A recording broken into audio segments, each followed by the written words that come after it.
universe, it's Megan again. How's she going? Gotta say it every time. Gotta have a tagline, right? That's the way YouTube works. You gotta keep people interested, have something catchy to say. How's she going, Buzz? It's 2015. New year. Now let's quickly gloss over that. Christmas was so-so. Some disappointing things happened over Christmas. Prefer not to get into it. Some good things did happen. I am officially going to get a sister-in-law, so I'm excited about that. My brother-in-law proposed to his longtime partner, and I'm really excited for them. It's going to be a really good time. Other than that, not really a whole lot to talk about. I haven't had a whole lot going on, just been kind of flaking around at home, trying to make the best of awkward situations, which is pretty much how I run my life. So, I guess I just want to talk for a minute about, I guess for lack of anything else, identity. And I know this segue, right? Like, it just kind of comes out of nowhere, but, you know, I was in the shower earlier just thinking, because that's where I do my best thinking, and I thought, okay, I've been trying to come up with an idea for my next episode, I guess, I don't know, video, whatever, and I've been thinking a lot about personality and the different things that, you know, one might consider what makes them them. And over the years I've kind of noticed that, you know, there's obviously some traits that I've maintained over the years and some that have kind of dropped off. In a lot of ways I like to think I'm a kinder, gentler person than I was, you know, even 5 or 10 years ago.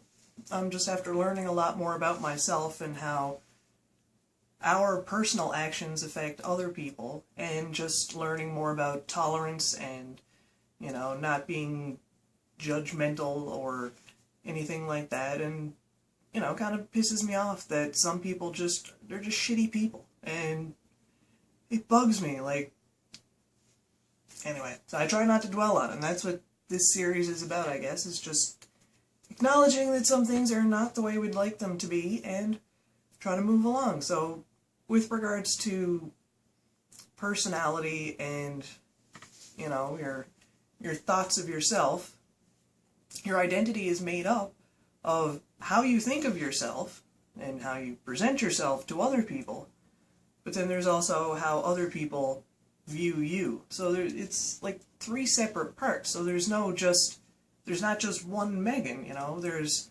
Megan when she's home here by herself with the 2 cats and the video player going. Or, you know, there's Megan at work who gets ridiculously stressed out just with everyday situations and just trying to deal with that.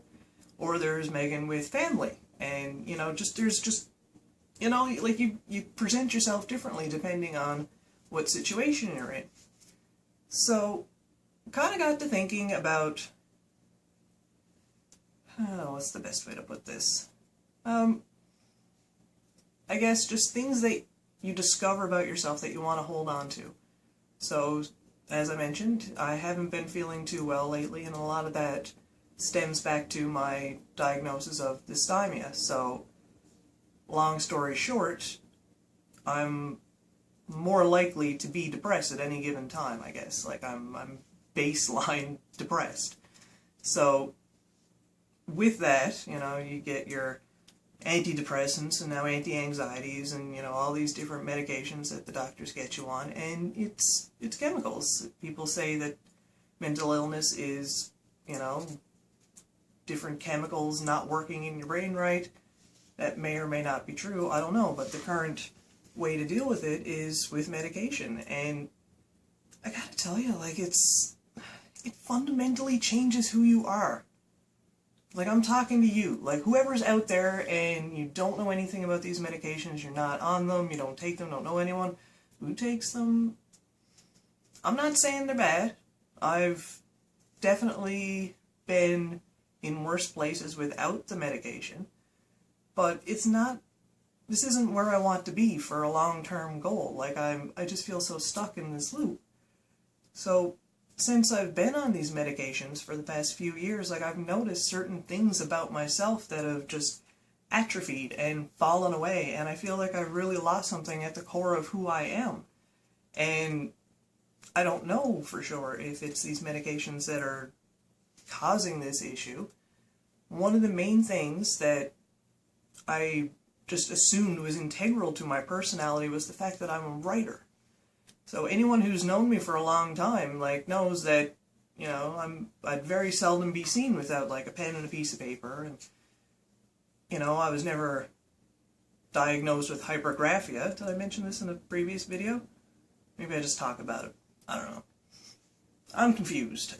It happens. Whatever.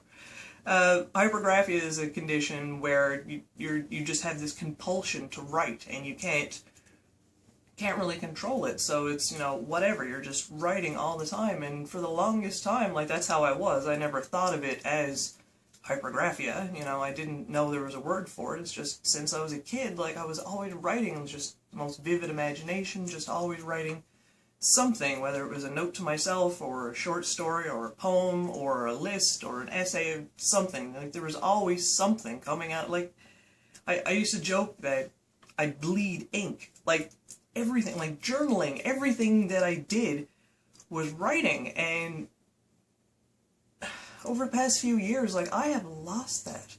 I've barely written anything. Like, it's almost like my brain will come up with an idea for something to write, but between my brain and, you know, the pen in my hand, it's like I've lost something.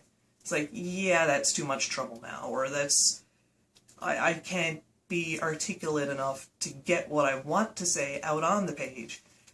And it's really friggin' hard. Like, that was a core part of who I was. Like, if someone was to, you know, to say, if I was, you know, getting a byline on a paper or something, you know, Megan Mullally or Megan Shepherd, whichever timeline you want to look at, you know, writer.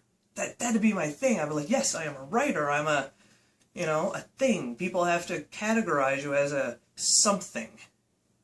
You know, if I was to go by my current profession, like, I don't want to be a provincial government worker. You know, that's not who I am. That's just a job that I have. But I want to be able to regain something from that. So I guess that's really all I wanted to bring out, is just how frustrating it is sometimes when you know that there's something that's so important to you and so connected to who you are, and you can't access it. And I don't know if anyone out there watching this has experienced that, and I'd really like to reach out and, you know, come back to me, let me know. Because I've tried. I don't know if this is an issue with people. I don't know if it's an issue with the medication. I don't know if it's just a part of, you know, being in my 30s and being, you know, less interested in certain creative pursuits. I have no idea.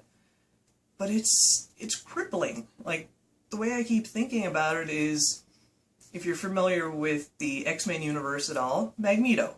He has the power basically to magnetize. He attracts the magnetic things. Like, that, it's part of who he is. It's part of his backstory. And, you know, it's integral to his character. And think how different, you know, Magneto would be if he just suddenly wasn't able to access that ability to make him control metals and, you know, to have some dominion over that. Like, it's, oh, well, I'm just a guy now, so my special thing is gone, so I'm not very special anymore. And I kind of get that feeling, you know, and it's just, yeah, I'm obviously not Magneto, but, you know, I just can't manage to do the things that I want to do. And once again, this video series is just part of me doing that, so it's just, I'm trying to articulate some of what's on my brain because I'm not able to write it out. You know, I used to do the live journal thing and, you know, Blue Cafe and all that crap. And, you know, I couldn't shut up about whatever was going on in my life, and now sometimes it's like I feel so silenced, like there's everything going on, and I don't know how to communicate with the world. And this is what I'm trying to do. So, I'm just going to leave it there. So, I haven't mentioned in the last couple of videos. Please, if you're interested in what I'm saying, or if you know me and just feeling friendly, anything at all, you know, like the videos, comment on them if you feel the need to comment on something, subscribe to the channel. I'd really appreciate that. I've got people subscribing to this, and I don't know who you are, so just, you know, let me feel the love. Connect with me. Let's have a conversation, because I've tried to reach out in the past with people about stuff like this, and I can't get a dialogue going. I really can't. So, you know, are you a writer? You know, do you ever have issues of, you know, like a persistent, chronic writer's block? You know, are you on medications for anxiety or depression or anything like that? Or do you just deal with these things and control your symptoms and issues other ways? Like, what do you do? Like, universe, help me here. Like, just give me your wisdom, give me your knowledge. Let's get together on this.